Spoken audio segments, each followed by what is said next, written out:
Have you ever felt stuck in your routines, unable to build the habits you know would improve your life?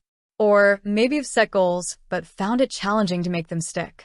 Well, in his transformative book Atomic Habits, James Clear reveals how small, seemingly insignificant changes in our habits can lead to remarkable results.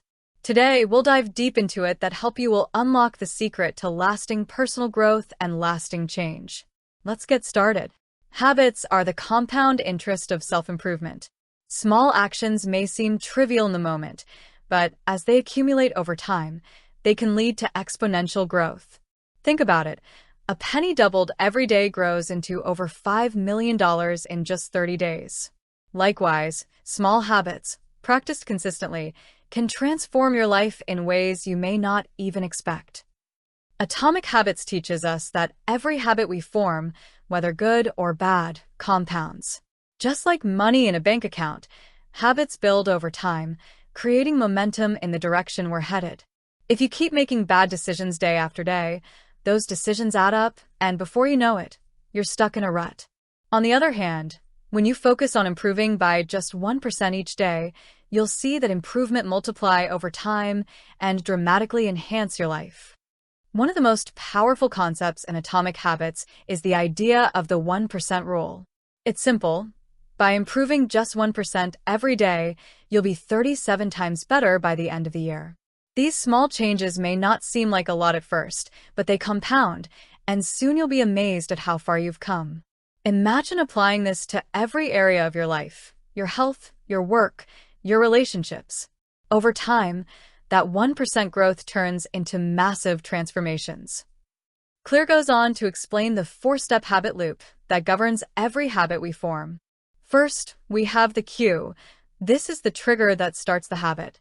It's something that reminds your brain to take action. This could be something external, like seeing your gym bag in the corner of your room, or it could be internal, like feeling stressed, which triggers you to smoke. The cue is the first step in the chain. Second is the craving. This is the desire or the motivation behind the habit. The craving is what drives you to take action. It's the why behind what you do. For example, the craving for exercise might be the desire for better health or to feel more energized throughout the day. The craving makes the habit appealing and worthwhile. Next comes the response. This is the action you take, the habit itself. This is where you actually do the work, whether that's working out, reading a book, or studying for an exam. If the craving is strong enough, you'll take action. And that action is the response. Finally, we have the reward. The reward is the feeling you get after completing the habit, which reinforces the cycle. It could be something physical, like a rush of endorphins after a workout, or it could be emotional, like a sense of accomplishment after completing a project. The reward is what makes you want to repeat the process, and this reinforcement builds the habit over time.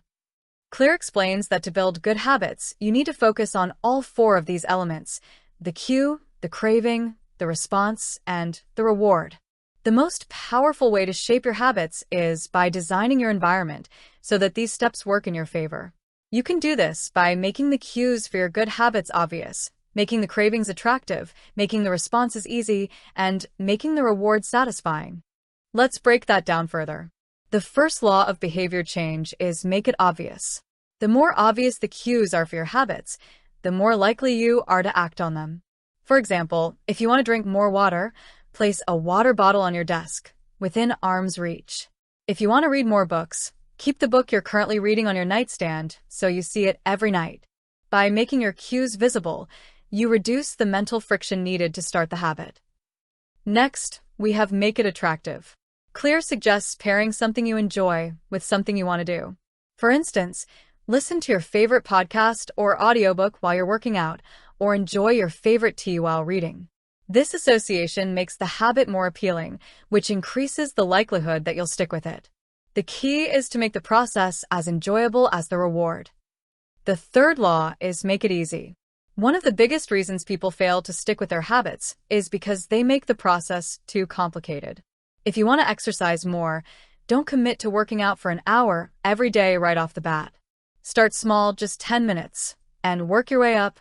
Simplifying the process reduces the barriers to entry and makes it easier to build the habit. Clear's fourth and final law is make it satisfying. You're much more likely to repeat a habit if it's enjoyable or rewarding in some way. Whether that reward is immediate, like a feeling of satisfaction after crossing something off your to-do list, or something more long-term, like improved health or financial security, make sure there's something to look forward to after completing your habit. This helps reinforce the behavior and creates a positive feedback loop. Now that we understand the 4 laws, let's talk about how to break bad habits. To break a bad habit, you need to invert each of the 4 laws.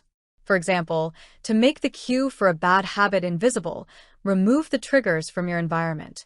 If you want to stop eating junk food, stop buying it. If you want to stop watching TV late at night, put the remote control out of sight.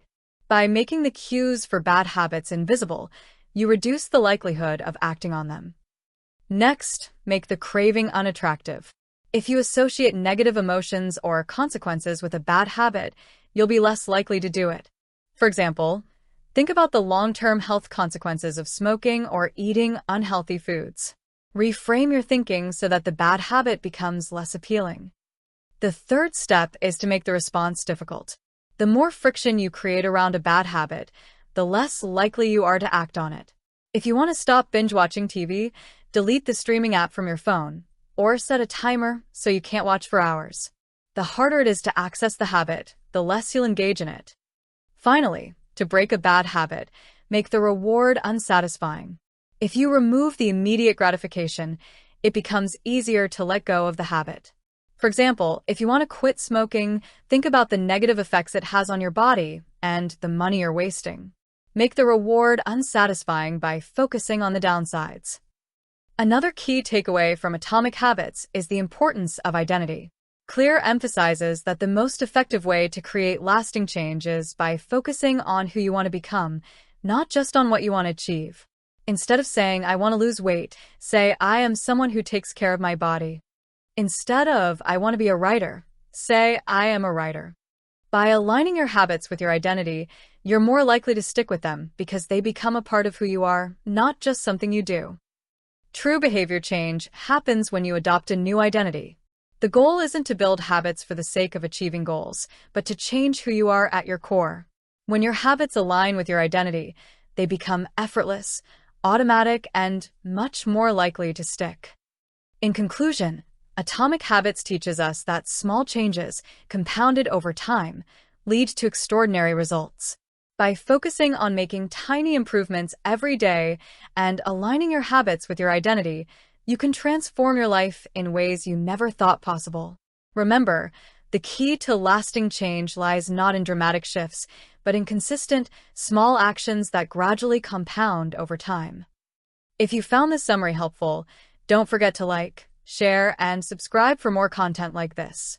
Start your journey toward positive transformation today, one small habit at a time.